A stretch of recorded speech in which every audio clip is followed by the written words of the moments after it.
बानी पीटीआई 25 रमजान से पहले जेल से बाहर होंगे। अली मोहम्मद खान की इस्लामाबाद हाई कोर्ट के बाहर मीडिया से गुफ्तगू। उनका कहना था कि अदलिया बहुत जल्द सैफर केस पे इंसाफ करेगी।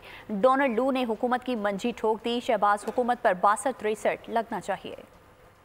ने तो ईद उल फितर से पहले की बात की है। मेरी दुआ है कि उनकी बात पे अल्लाह ताला उनकी गुफ्तगू में बरकत डाले और इमरान खान साहब ईद उल फितर से पहले वो निकले और बनी गाला या जमान पार्क में हमारे साथ जो है वो बैठे हों। डोनाल्ड लू का तो मैं कभी फैन नहीं रहा, लेकिन वैसे इसने कल कांग्रेशनल हियरिंग में मंजी से ही ठोक दी है इस हुकूमत की, क्योंकि 18 महीने तक मियाँ मोहम्मद शहबाज शरीफ साहिब एक्स वज़ीर आज़म पाकिस्तान जो 47 के जरिए फॉर्म 47 के वज़ीर आज़म है, लेकिन PDM 1 में ये 18 महीने तक ये कहते रहे ना कि कोई साइफर नहीं है, कोई साइफर नहीं है। तो अगर साइफर नहीं है तो अब केस इमरान खान पे किस चीज़ का चल रहा है?